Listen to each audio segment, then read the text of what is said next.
ये संकेत माता लक्ष्मी के आने के तो नहीं हो सकते प्रभु। तो फिर ये कौन आ रहा है प्रभु?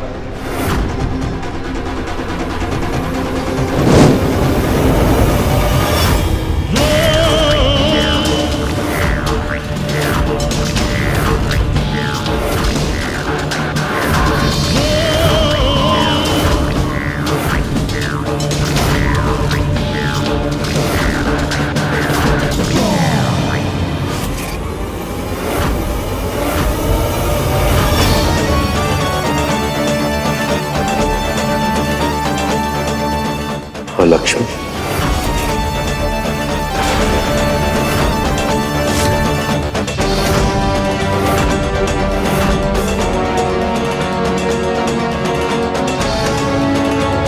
अलक्ष्मी?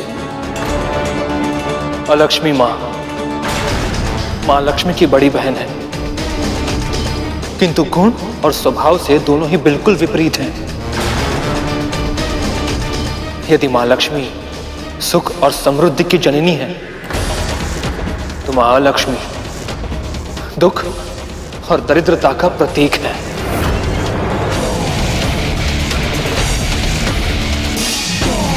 देवी अलक्ष्मी? हे महादेव, ये तो अनर्थ हो गया।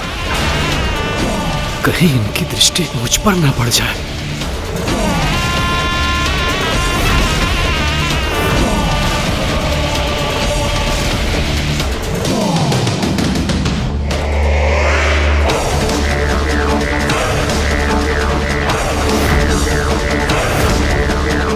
प्रभु, ये सभी अलक्ष्मी माँ से इतना भयभीत क्यों हो रहे हैं?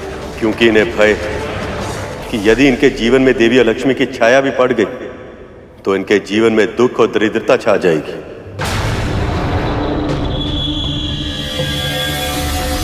परंतु प्रभु, आपने अभी अभी समझाया कि सुख और दुख तो जीवन के भाग है। जब हम भगवान के दिए सुख को अपनाते हैं तो उनके दिए दुख को क्यों नहीं? माता अलक्ष्मी जैसी भी है, परंतु है तो मां स्वरूप ही। यदि अलक्ष्मी की दृष्टि हम पर पड़ी तो हम पर विघ्न पहाड़ टूट पड़ेंगे।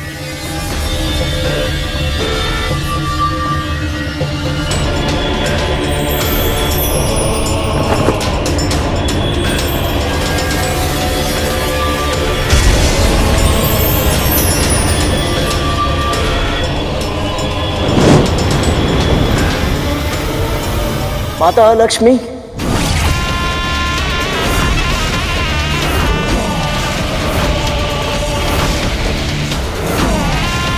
मेरा प्रणाम स्वीकार करें।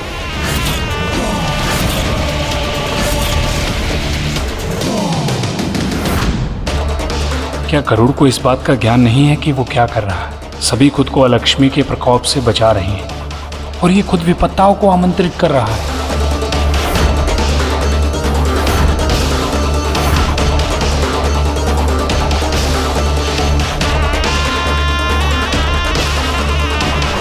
मूर्ख, बुद्धू, तुमने अपने पुत्र को केवल संस्कार दिए, बुद्धि नहीं दी है। पर हुआ क्या है बाबा? आप ऐसा क्यों कह रहे हैं? अभी अभी वो कौवा बता के गया कि समंदर मंथन से अलक्ष्मी प्रकट हुई है और तेरे पुत्र ने उनको प्रणाम कर दिया। यदि उसके प्रणाम से वो प्रसन्न हो गई तो तेरे घर में आके निवास करेगी। तू और तेरा परिवार तो कष्टाएगा ही, साथ में मुझे भी न जाने संसार के कितने कष्ट सहने पड़ेंगे। इससे अच्छा तो मैं वन में सुखी था।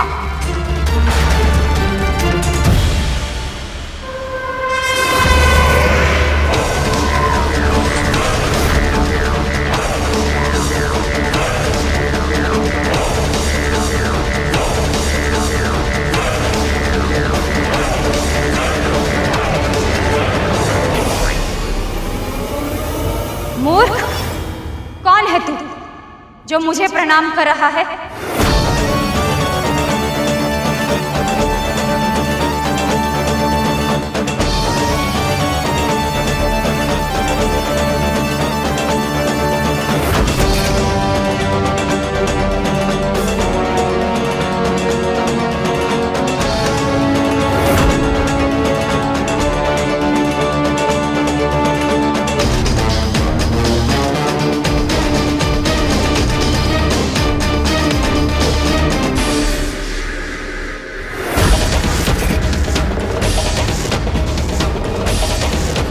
महर्षि कश्यप और मां विंता का छोटा पुत्र गरुड़ हूं मैं मां। मेरा प्रणाम स्वीकार करें। गरुड़,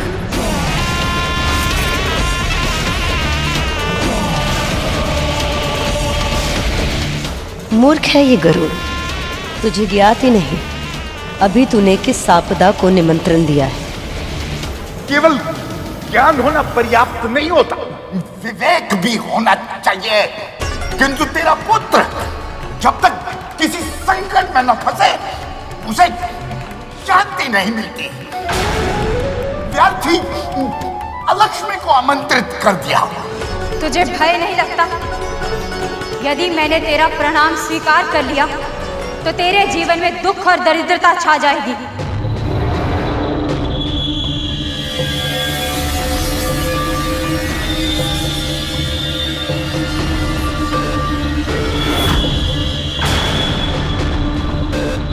स्वयं को जीवन देने वाली मां को दासी बने देखने से बड़ा दुख और क्या हो सकता है।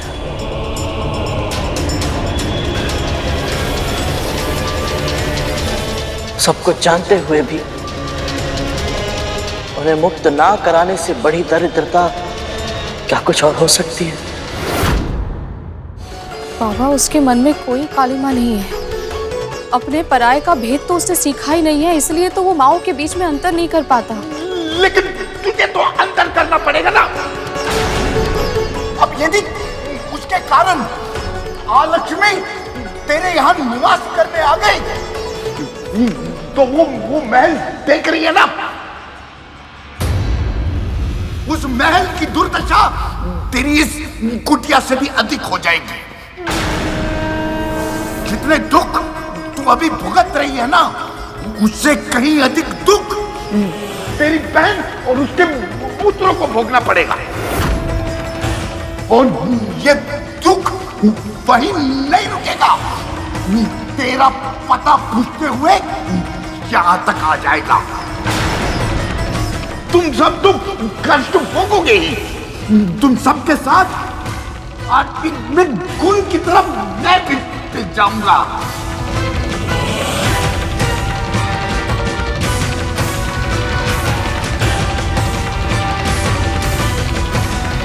कहीं गरुड़ पर देवी अलक्ष्मी का अशुभ प्रकोप न पड़ जाए। मुझे गरुड़ की सहायता करनी होगी।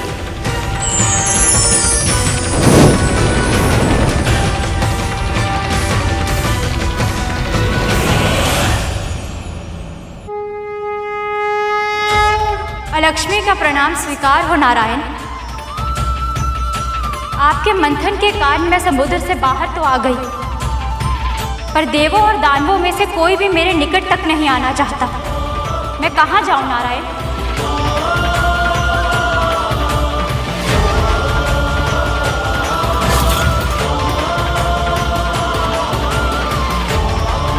हे नारायण, ऐसा नहीं होने दे सकती मैं। बाबा, आप ही बताइए, देवी अलक्ष्मी को महल में प्रवेश करने से कैसे रोकूं मैं?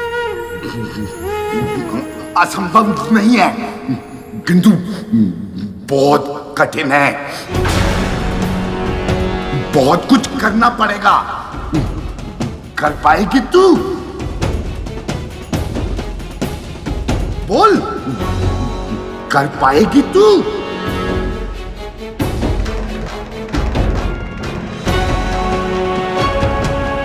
जहां जहां देवी लक्ष्मी का जाना असंभव हो, वो सभी स्थान आपके लिए ही हैं।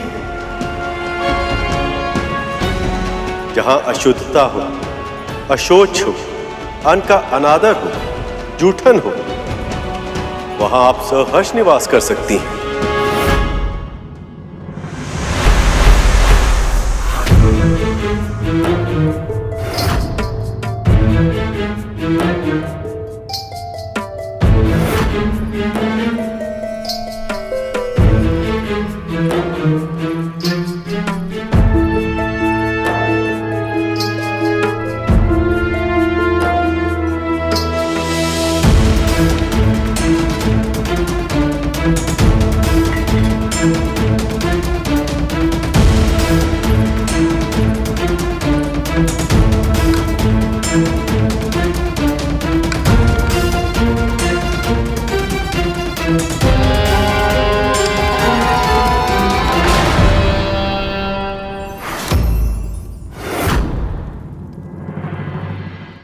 तूने मुझे रोका, इतना तो साहस। जहां सत्य और संस्कार का अनादर होता हो, छोटी छोटी बातों पर कलह और कलेश होता हो, वहां आप निवास कर सकती हैं देवी।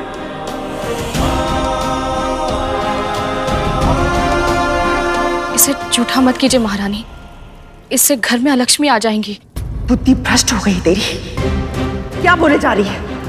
समुद्र मंथन से देवी अलक्ष्मी प्रकट हुई है और अब वो अपने रहने के लिए स्थान खोज रही हैं।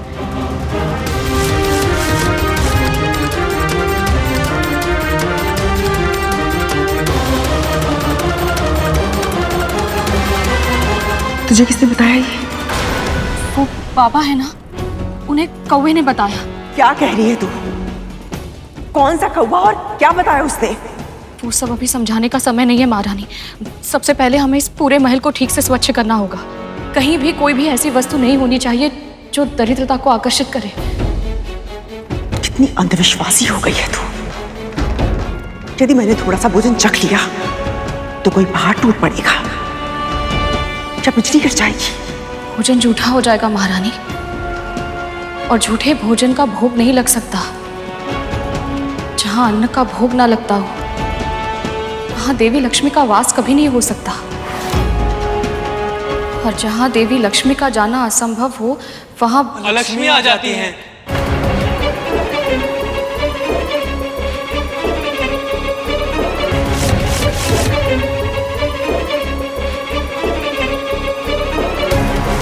जहां अस्वच्छता इतनी हो कि घर में मकड़ी के जाले लग गए, जहां धूल होती हो, वहां आप निवास कर सकती हैं देवी।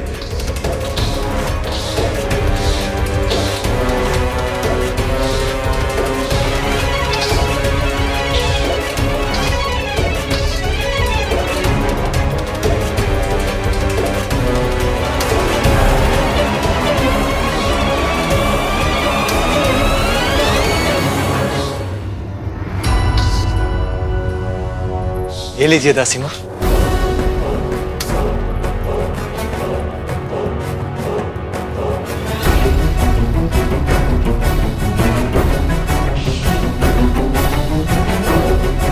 तुम दोनों इसकी सहायता क्यों कर रहे हो? सहायता? हाँ वो माँ, वो एक बार पहले भी हमारे कारण आपको बहुत अधिक कष्ट पहुंचा चुके हैं ना। हमारे ही कारण आपको जीवित पुत्रिका का व्रत रखना पड़ा था, और हम भूल कर भी ऐसी भूल नहीं करेंगे जिससे आपको कष्ट हो माँ। और ये हम इनके लिए थोड़ी कर रहे हैं, आपके लिए कर रहे हैं ना माँ।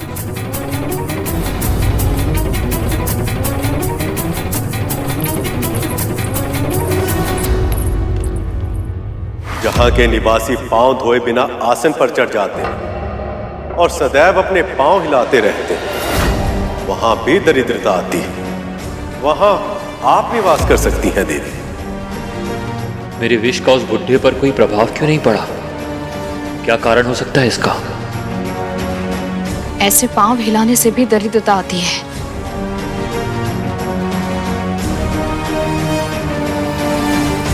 वो कैसे वे माता? पांव हमारी स्थिरता के प्रतीक होते हैं। यदि हम ऐसे लेटकर पांव हिलाते हैं तो इससे हमारी स्थिरता समाप्त होती है और हम अस्थिर होते जाते हैं, और ये हमारे अस्तित्व के लिए संकट बन जाता है। इसी तरह यदि गंदे पांवों के साथ विश्राम किया जाए तो बुरे स्वप्न आते हैं। तब तो कालिया भैया को भी तो कल से बुरे स्वप्न आ रहे हैं। वो इस बात से चिंतित है कि कहीं उनके विष का प्रभाव समाप्त तो नहीं हो गया। तब तो फिर हमें शीघ्र ही उन्हें रोकना चाहिए। हाँ, चलो। पर कैसे?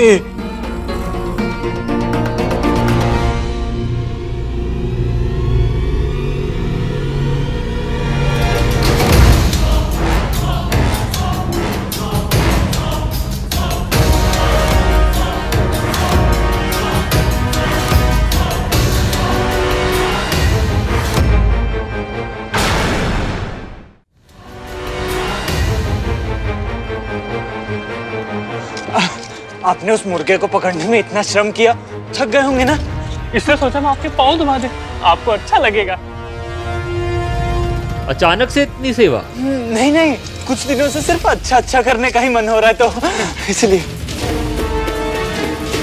ठीक है, फिर अच्छे से पैर दबाओ।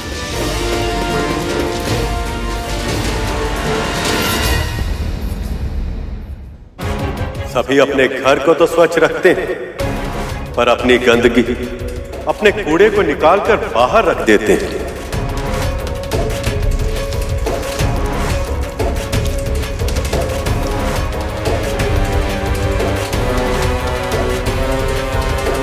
जहां आसपास का वातावरण स्वच्छ ना हो, वहां रोग, दुख और दरिद्रता पहुंच जाते हैं। वहां भी आप निवास कर सकती हैं।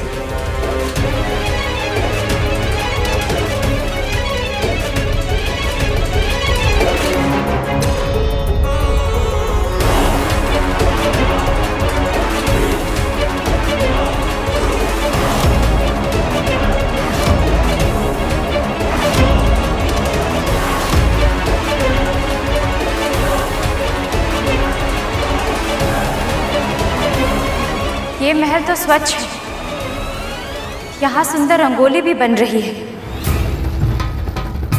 सुगंध और शुद्धता भी है। यहाँ के वातावरण में एक शुभ ऊर्जा का वास है। मैं यहाँ नहीं रह सकती।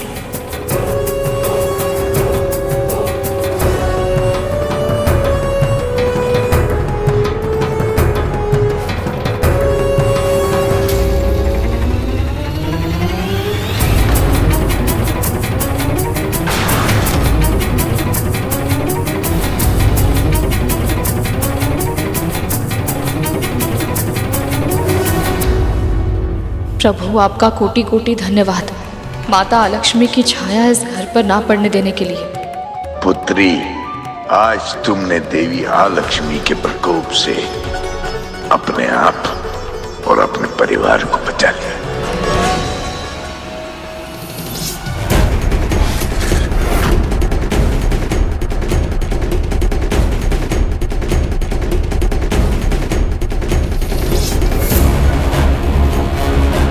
तुझे क्या हुआ? कुछ नहीं माँ, बस यही सोच रहा था कि आपको लेके सभी के मन में कितना भ्रम है। किसी ने आपको कभी समझने का प्रयास ही नहीं किया। आपका स्वभाव तनिक कठोर अवश्य है, परंतु आप हम सभी को प्रेम भी करती हैं। आप अपनी संतानों को और अधिक उत्तम बनने के लिए, अच्छा बनने के लिए प्रेरित करती हैं, और इस तरह आप उनके जीवन में सुख और प्रसन्नता भर देती है। बहुत प्रशंसा कर रहा है, परंतु मैं अच्छी तरह से जानती हूँ कि उनकी दृष्टि में मैं क्या हूँ। ये सब क्या सोचते हैं मेरे बारे में? ऐसा नहीं है माँ। अच्छा, तू समुद्र के भीतर आया था ना, लक्ष्मी से भी मिला था। अब तू ही बता, वो अधिक सुंदर है या मैं?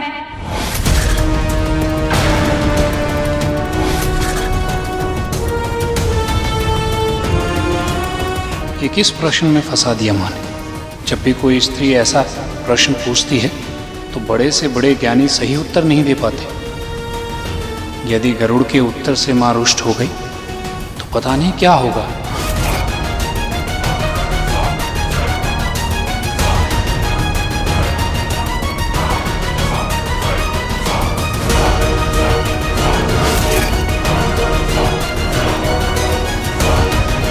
माँ,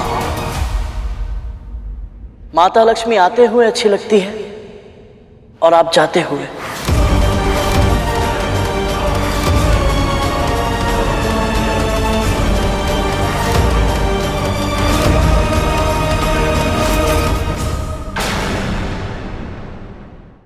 तू समुद्र के भीतर आया था ना, लक्ष्मी से भी मिला था। तब तू ही बता, वो अधिक सुंदर है या मैं?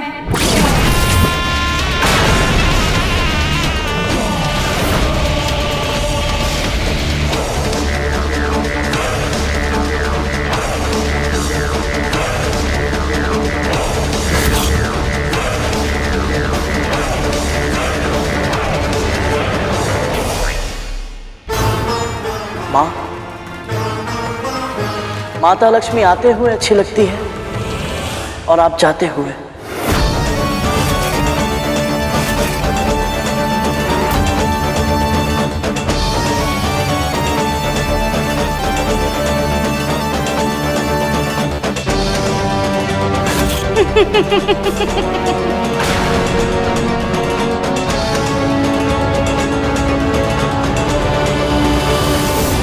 मुझे तेरा उत्तर अच्छा लगा।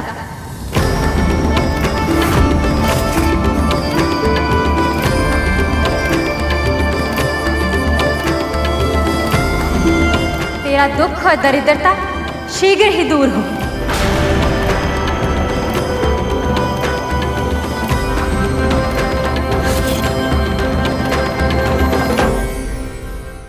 परिस्थितियां कितनी भी कठिन क्यों ना हो, ये इतनी आसानी से बच कैसे जाता है।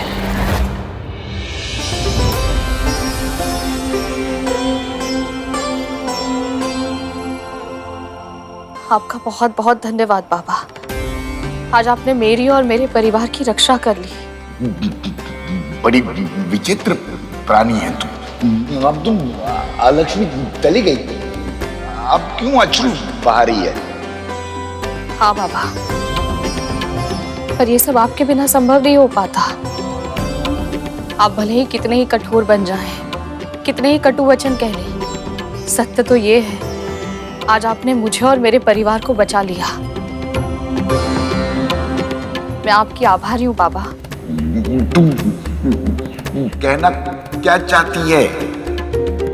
जानते हैं बाबा, पहले जब जब मेरा पुत्र मुझसे दूर जाता था, मुझे सदैव विचित्र सा भय लगा रहता था। आशंका की छांव में बीतता था मेरा जीवन। उसके बिना एक क्षण भी मेरे मन को शांति नहीं मिलती थी। पर इस बार आपके यहाँ होने से मुझे वैसा अकेलापन अनुभव नहीं हो रहा। ऐसा लग रहा है जैसे मेरा कोई अपना मेरे साथ है। बस अपना बोलकर संबंधी बनाने की आवश्यकता नहीं है। मुझे रिश्ते नाते मुंह पसंद नहीं है, तभी तो मैं अकेला मन में वास करता हूं। अब क्या बातों से ही मेरा पेट भरेगी? क्या भूख लगी है? कुछ खाने को ला। अभी लाई बाबा।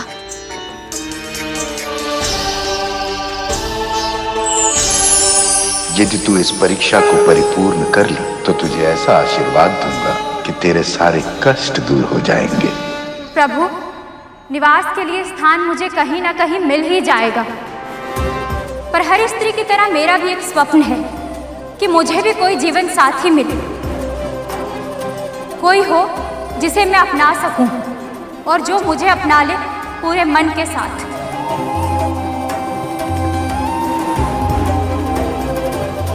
अवश्य देवी, सबकी तरह आपको भी अपना इच्छित वर पाने का अधिकार है।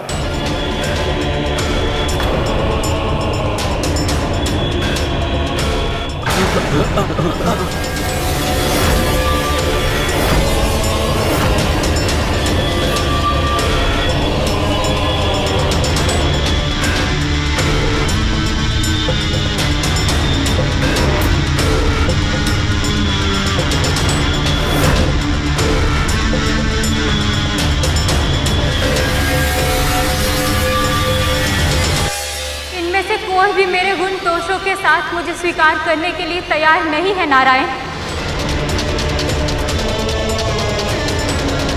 इसलिए मैं आपका आवाहन करती हूँ कि आप मुझे स्वीकार करेंगे, आप मुझे स्वीकार करेंगे, मुझे स्वीकार करेंगे।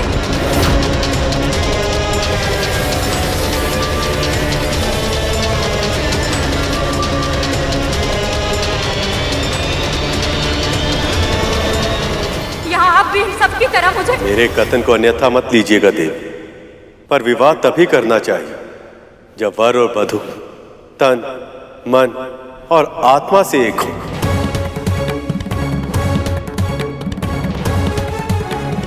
पर मैं तो देवी लक्ष्मी की प्रतीक्षा कर रहा हूं।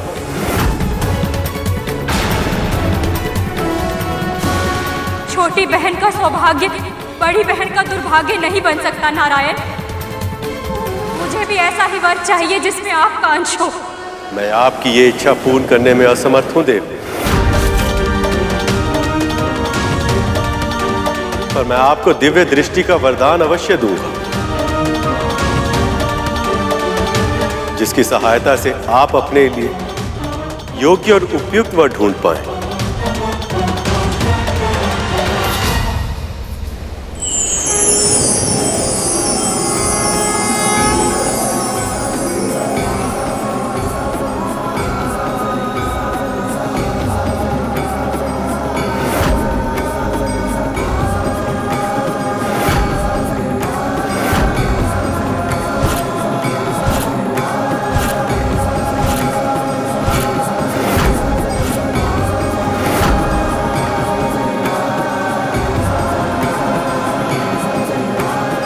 ये ऋषि उद्दालक है, मेरे परम भक्त। इनकी भक्ति इतनी अधिक हो गई कि भक्त और भगवान एक हो गए हैं।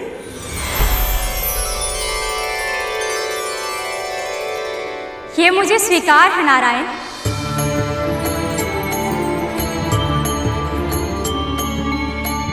यदि ये चाहे तो मैं इनसे विवाह अवश्य करूंगी।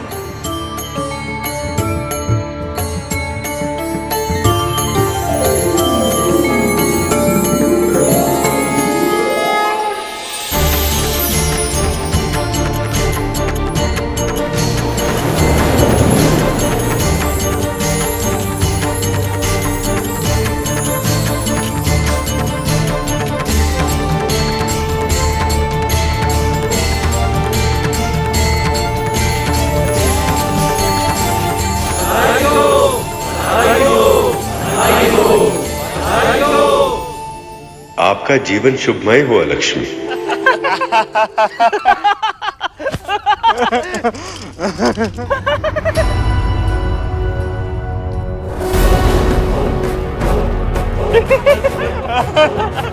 सर्पों के जन्म का एक ही उद्देश्य है, भय के रथ पर चढ़कर भय को अस्त्र बनाकर भय से सिंहासन जीतकर शासन करना। पर यहाँ तो उल्टी गंगा बह रही है। विष धारण करने वाले यदि कोमल स्वभाव अपना लेंगे, ऐसे हास परिहास में समय व्यर्थ करेंगे तो युद्ध कैसे कर पाएंगे? कैसे जीतेंगे अपने शत्रु से? कुछ अधिक ही बदलाव आ रहा है मेरे महल में। विंता मेरा हाथ रोकने का साहस जुटा रही है और मेरे पुत्र अपने विष की कड़वाहट खोकर खिलखिला रहे हैं। बहुत हो गया, अब इस बदलाव को बदलना होगा मुझे। फिर से मुझे मेरी व्यवस्था स्थापित करनी होगी।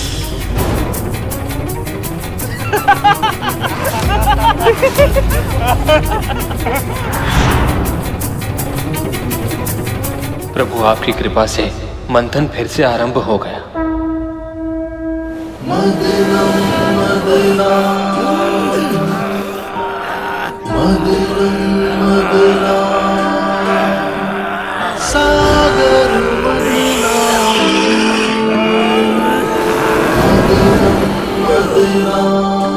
कितना श्रम करना पड़ रहा है मेरे पुत्र को।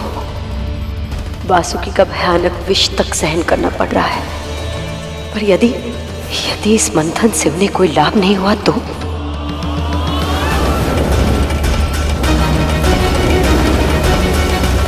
बलि, यदि इस बार कोई विनाशकाली शक्ति प्रकट हुई तो हम असुर इस मंथन को बीच में ही छोड़ देंगे।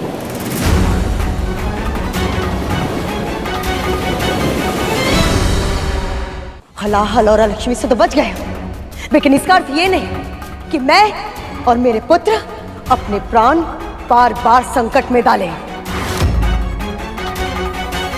संकटों से जूझे बिना समस्याओं के समाधान नहीं मिलते दीदी। जोखिम उठाए बिना किसी भी प्रकार के पुरस्कार का मिलना असंभव है। ये तो तुम समझती हो ना दीदी। धैर्य रखिए देवी। संसार में दुखों का अंधेरा कितना भी गहरा क्यों ना हो, सुख का सवेरा अवश्य ही होता है। मेरा पूरा विश्वास है इस बार कुछ कल्याणकारी ही निकलेगा। नारायण नारायण।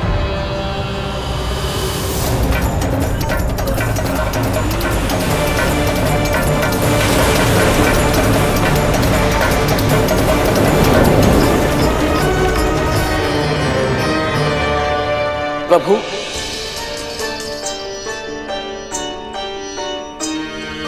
हो सकता है अब माता लक्ष्मी प्रकट हो। सही कह रहे हो गरुड़। जब अलक्ष्मी मां आ चुकी हैं, तो अब मां लक्ष्मी के आने में अधिक विलंब नहीं होना चाहिए, है ना प्रभु?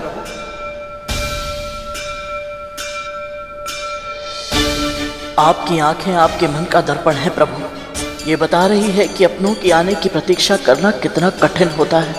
मेरी माँ भी ऐसे ही मेरी प्रतीक्षा कर रही होंगी। एक बार माता लक्ष्मी आ जाए तो कुछ देर के लिए मैं अपनी माँ के दर्शन कराऊंगा।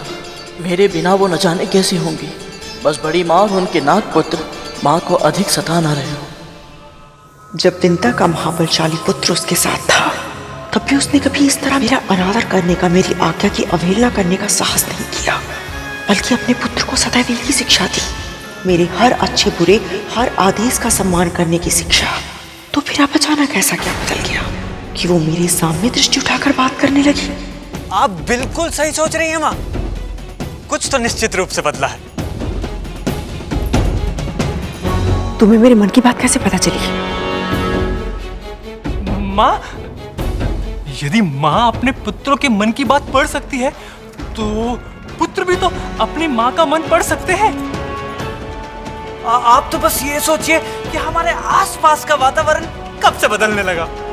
हाँ माँ, यदि ये पता चल जाए तो हो सकता है कि आपको ये स्वयं पता चल जाए कि हमारे इस महल में जो भी कुछ घट रहा है उसका सही कारण क्या है। सही कह रहे हो तुम दोनों। आपको जो दंड देना है मुझे दे दीजिए, पर उन बाबा को जाने के लिए नहीं कह सकती मैं। अब बताएगी भी? बात क्या है?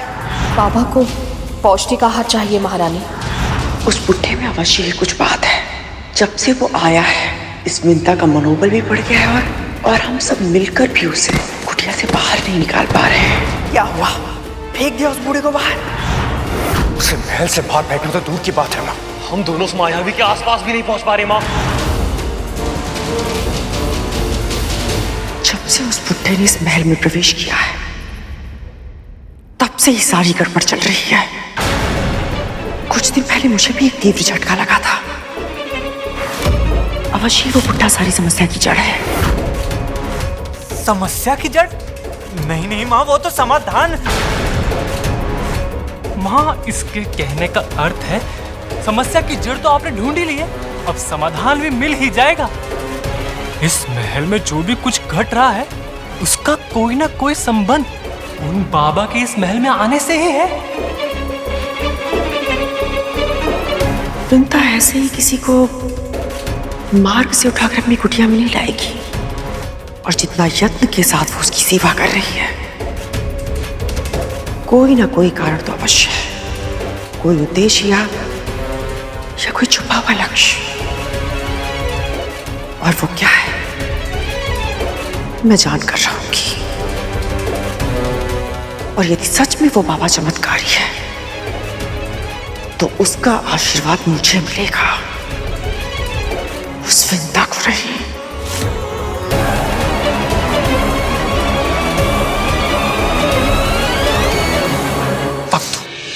माँ कब बदलेंगी?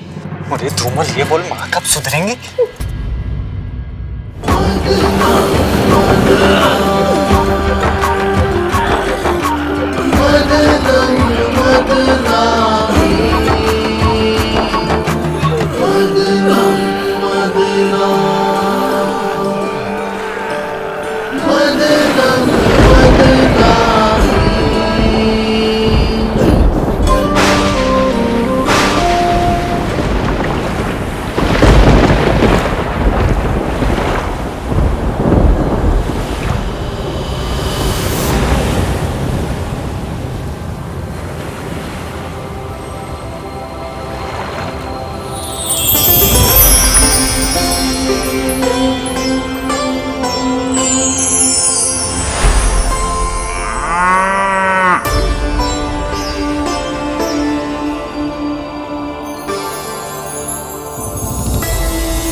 प्रणाम स्वीकार करें माँ।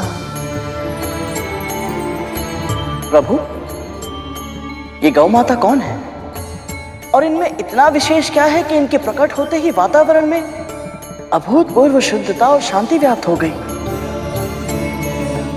ये कामधेनु है, गायों में सर्वश्रेष्ठ, पराशक्ति, आदि शक्ति, परम चेतना। ये चिरायु है और जन्मी और सबसे महान है। उन मां ललिता ने संसार के कल्याण के लिए इस दिव्य कामधेनु गाय के रूप में अपना सर्वसुलभ चैतन्य रूप प्रकट किया है।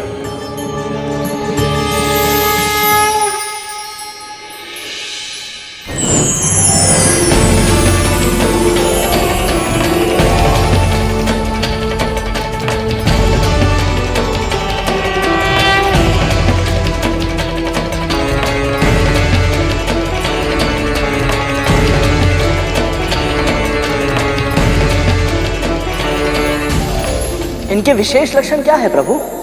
कामधेनु की रीढ़ की हड्डी पर सूर्य केतु नाड़ी होती, जो हानिकारक विकिरण को समाप्त कर वातावरण को स्वच्छ करती।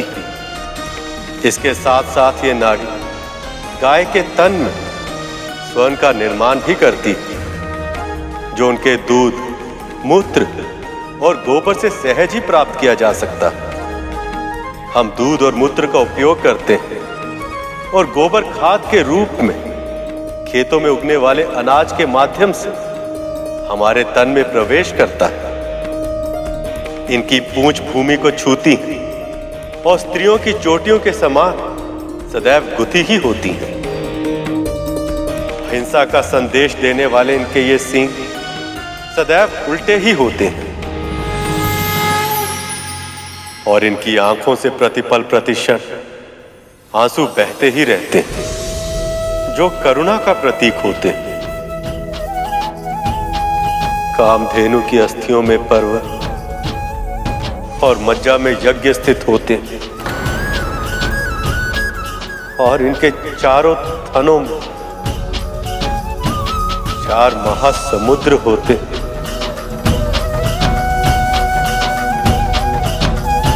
और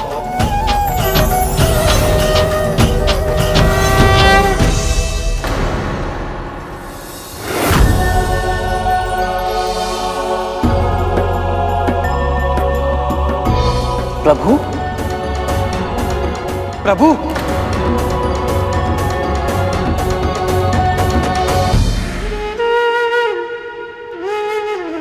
क्या हुआ प्रभु? आप अचानक कितने भावुक क्यों हो गए? नारायण भावुक इसीलिए हो गए क्योंकि कामधेनु के पिछले भाग में देवी लक्ष्मी का वास होता है।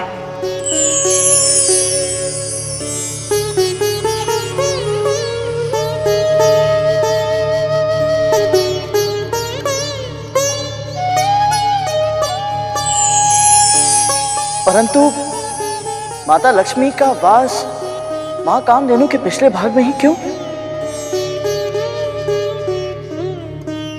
मैं बताती हूँ। जब मैं साकार रूप में कामधेनु बनकर अवतरित हुई,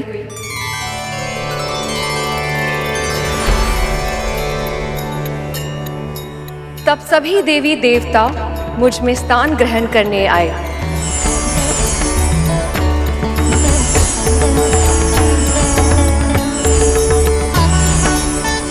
जो सबसे पहले आया उसे अपनी इच्छा अनुसार स्थान मिल गया।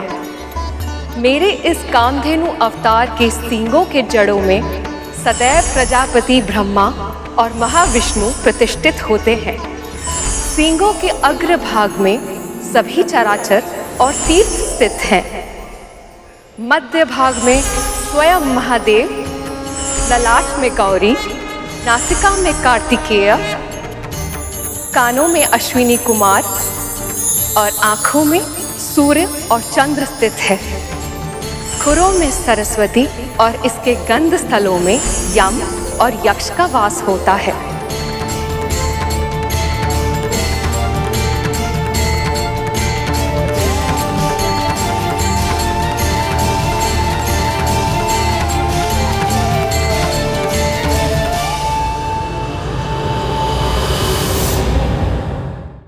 परंतु माता लक्ष्मी का वास मां कामधेनु के पिछले भाग में ही क्यों? मैं बताती हूँ। जब मैं साकार रूप में कामधेनु बनकर अवतरित हुई,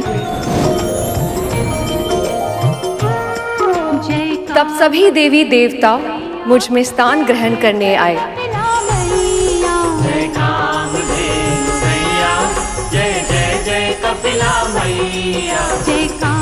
जो सबसे पहले आया उसे अपनी इच्छा अनुसार स्थान मिल गया। मेरे इस कामधेनु अवतार के सींगों के जड़ों में सदैव प्रजापति ब्रह्मा और महाविष्णु प्रतिष्ठित होते हैं। सींगों के अग्र भाग में सभी चराचर और तीर्थ स्थित हैं। मध्य भाग में स्वयं महादेव, ललाट में गौरी, नासिका में कार्तिकेय और आँखों में सूर्य और चंद्र स्थित है। खुरों में सरस्वती और इसके गंध स्थलों में यम और यक्ष का वास होता है।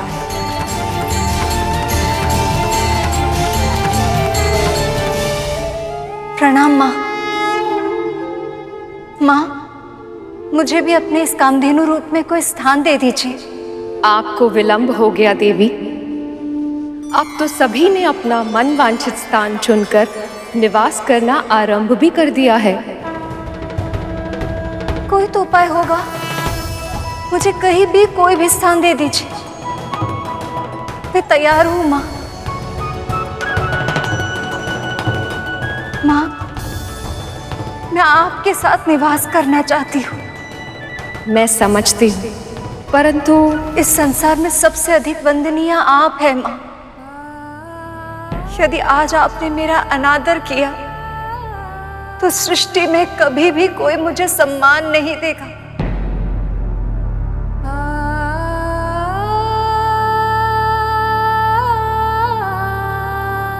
मेरी विनती स्वीकार करें माँ। मुझे स्वीकार है देवी। आज से आप मेरे पृष्ठभाग में निवास करेंगी। मेरे मूत्र और गोबर को भी शुभ माना जाता है और अब आपके निवास के कारण ये मनुष्यों के लिए और भी अधिक हितकारी होगा।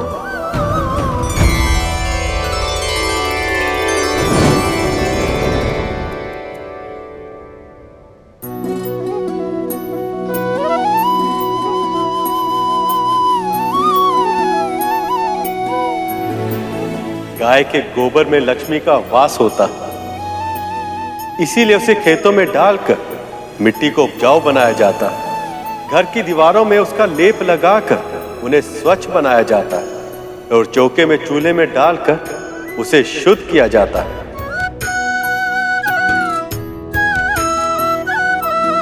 गाय के गोबर से बने कंडे हवन की समीधा बनते और गौमूत्र अनेक रोगों का नाश कर देता।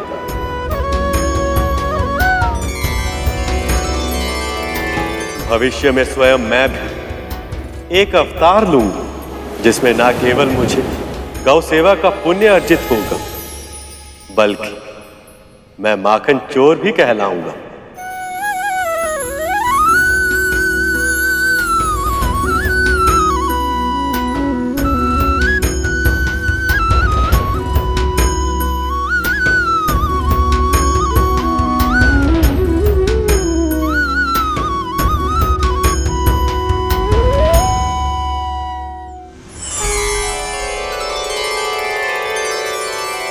ये गाय तो बहुत गुणकारी है, पर यह मिलेगी किसे? और किसे रहा, हम असुरों को ही मिलेगी। असुर सम्राट, विश्व विजेता,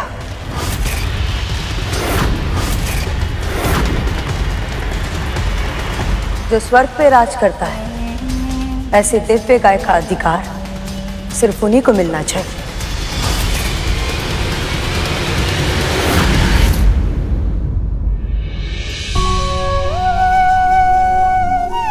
लीजिए। तनिक इसमें शहद मिला दे। जी।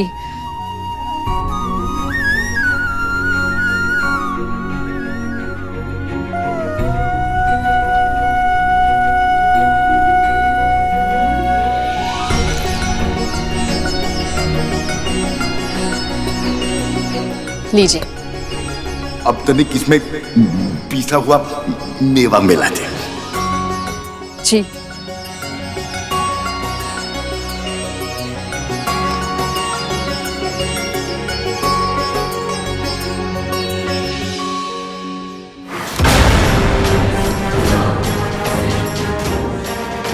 स्वयं तो मेरी दया पर जीवित रहती है, इस बुड्ढे की राजसी इच्छाएं तो ऐसे पूरी कर रही है जैसे दासी नहीं महारानी हो। अब पी इसे।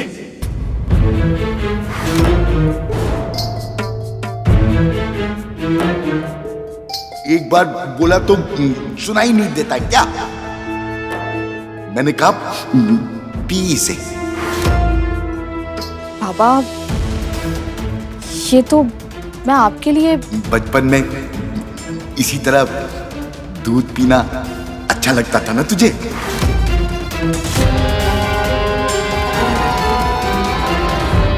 ये नहीं कैसे पता? अब मुझे घूर क्या रही है? P P.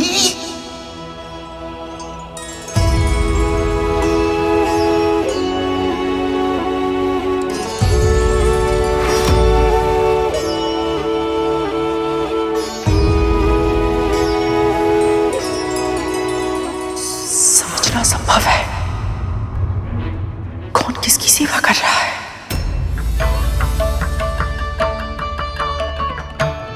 मीठा है ना? हाँ बाबा। किंतु मुझे मीठा नहीं लगेगा। तू पूरे संसार की मिठास भी इसमें डाल देगी ना, तब भी मुझे मीठा नहीं लगेगा। मुझे तो केवल गौ माता कामधेनु का दूध ही मीठा लगता है। अमृत जैसा स्वाद होता है उसमें। ये बुड्ढा विंता से अमृत के बारे में चर्चा क्यों कर रहा है? यदि विंता के मन में अमृत का विचार आ गया तो वो गरुड़ को कहीं से चखने की विवश न करते। नहीं, ऐसा नहीं होने दूंगी। नहीं बाबा, मैं केवल एक साधारण दासी हूँ। गौ माता कामधेनु जैसी दिव्य गाय का दूध मैं कहाँ से? तू ही कहती है ना कि ढूंढने से तेरे नारायण भी मिल जाते हैं, तो तू गौ माता कामधेनु का दूध नहीं ला सकती? यदि नहीं ला सकती है तो तू और तेरा नारायण दोनों किसी कार्य के नहीं है।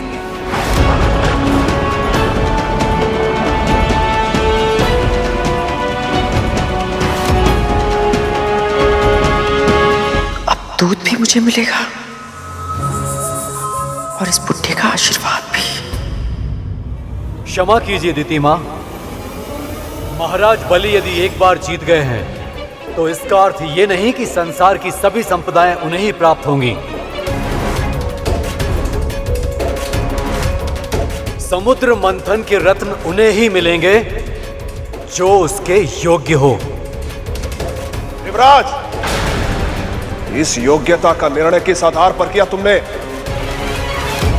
निर्णय कोई भी हो महाराज, इन देवताओं का आधार केवल छल है।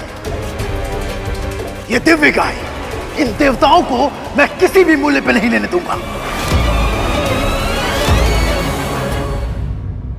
वज्रांग, ये हमारा अधिकार है और हम अपना अधिकार लेके रहेंगे, चाहे कुछ भी हो जाए।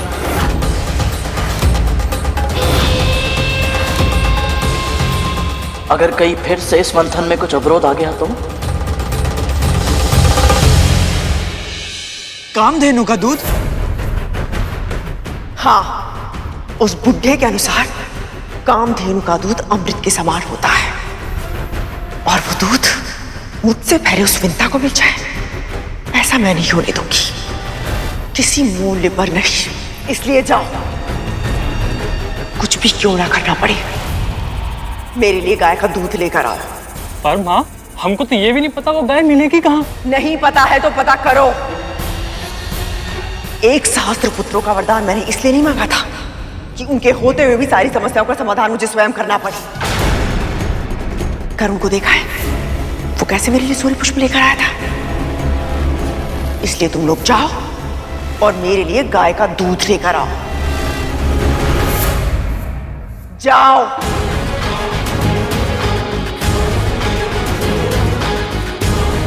अब हम क्या करें? कहां से लाई ये दूध? मां कामधेनु के प्रकट होते ही कितनी शुद्धता और शांति छा गई थी, परंतु ये सभी ऐसे ही झगड़ते रहे तो सारी शांति नष्ट हो जाएगी। इससे पहले कि आप सभी ये निर्णय करें कि ये दिव्य कामधेनु गाय किसे मिलनी चाहिए, आप सभी को ये जान लेना चाहिए कि जो भी इसकी सेवा करेगा वो पूरी तरह से सात्विक हो जाएगा।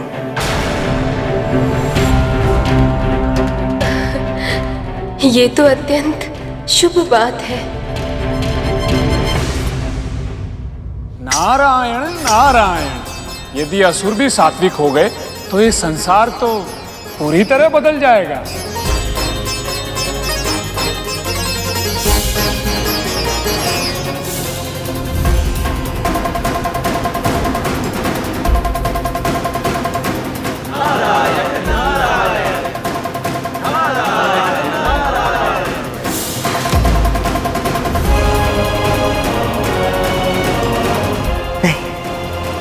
ऐसा नहीं होगा बलि, हम ये कामधेनु ग्रहण नहीं कर सकते।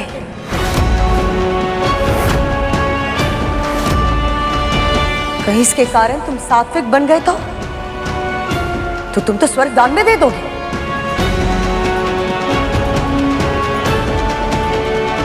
प्रभु की युक्ति काम कर गई, अब गौ माता देवताओं को मिलेगी। नहीं, हमें किसी ऐसी वस्तु की प्रतीक्षा करनी चाहिए जो बल और शक्ति का पल्ला हमारे तरफ झुकाए रखने में हमारी सहायता करे।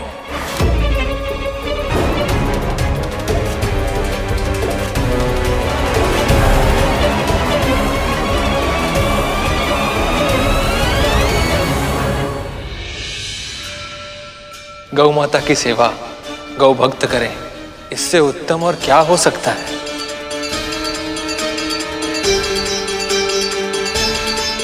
क्या हुआ गरुड़, तुम इस निर्णय से प्रसन्न नहीं हो? मैं इस बात से प्रसन्न हूं प्रभु कि गौ माता उन दुष्ट असुरों के पास नहीं गई जो सबको सताते हैं, जिनकी प्रवृत्ति ही दुष्ट है। हाँ, तो न जाने क्यों मेरे मन में संदेह हो रहा है प्रभु कि गौ माता इनके पास जाने के बाद प्रसन्न नहीं है। इतना जानते हो तुम गौ माता के मन को? ऐसा नहीं है प्रभु, मैं तो केवल इतना ही जानता हूं कि मां कामधेनु की आंखों में आंसू तो सदैव रहते हैं, परंतु आज इन आंसुओं में वो प्रसन्नता नहीं दिखाई दे रही जो तब दिखती है जब बहुत लंबे समय के बाद मैं अपनी मां से मिलने जाता हूं और वो अपनी आंखों में आंसू भरकर मुझे निहारती है।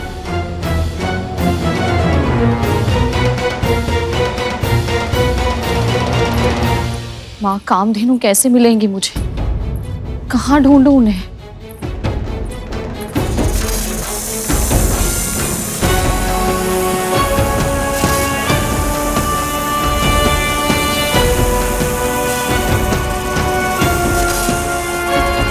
ये इतने सारे नाग एक साथ कहाँ जा रहे हैं?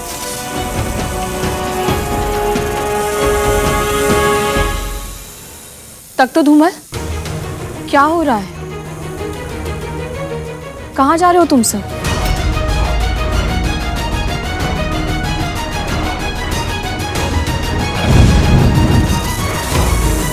ये दोनों ऐसे लुप्त क्यों हो गए? हे नारायण, अब आप ही कोई मार्ग दिखाइए। बताइए मुझे, मैं माँ कामधेनु के दूध का प्रबंध कैसे करूं? ये केवल मेरी परीक्षा नहीं है, आपकी प्रतिष्ठा भी दांव पर है और मैं आपका अपमान होते हुए नहीं देख सकती। नारायण, सहायता कीजिए मेरी, सहायता कीजिए।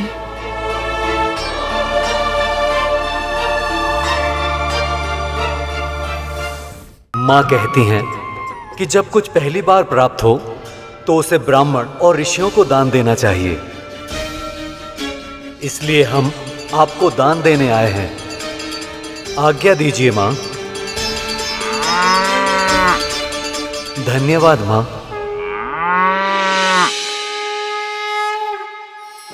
कैसे मूर्ख है ये देवता। पहली वस्तु मिली थी मंथन से, उसे भी दान में दे रहे हैं। हे सप्तऋषिगण, मैं देवराज इंद्र अपने समस्त कुल व संबंधियों के साथ आपका आवाहन करता हूँ। कृपया दर्शन दें। प्रकट हो ऋषिगण, प्रकट हो। प्रकट हो ऋषिगण, प्रकट हो। प्रकट हो ऋषिगण, प्रकट हो।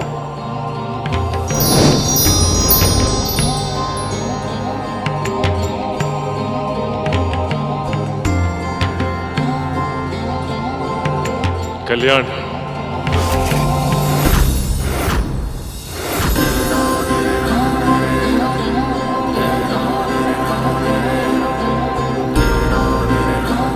ऋषिगण, हम सभी देवता पूर्ण श्रद्धा और भक्ति भाव से इन मां कामधेनु को आपको दान देना चाहते हैं।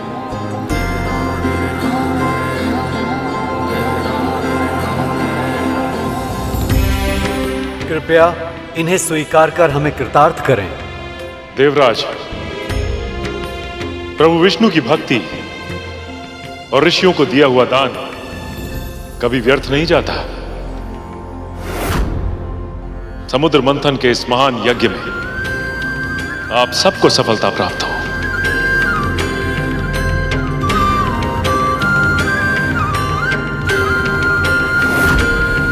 ये इंद्र तो बहुत चालाक निकला। गाय माता को दान देकर अमृत प्राप्त करने का मार्ग सरल कर दिया।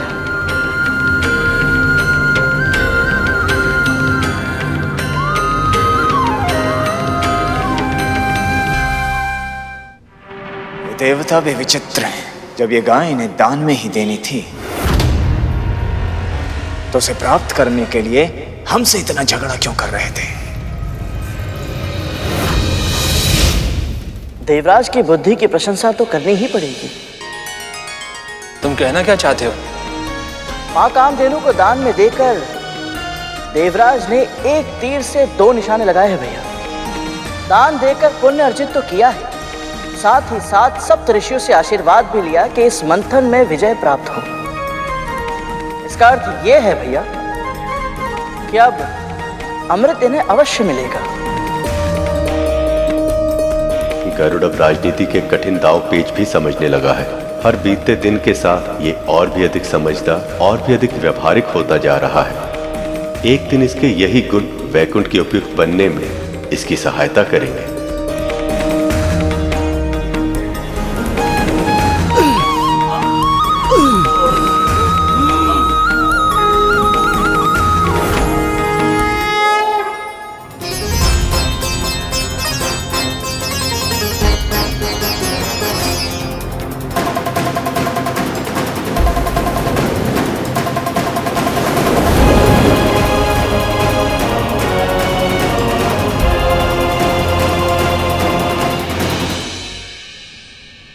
मां कामधेनु के प्रकट होने के बाद से इनका उत्साह बहुत ही अधिक बढ़ गया प्रभु। हाँ प्रभु, इन्हें देखकर ऐसा लग रहा है जैसे ये सब कुछ भूल चुके हैं कि अभी अभी इसी मंथन से हलाहल नाम का राक्षस भी निकला था और अलक्ष्मी मां भी।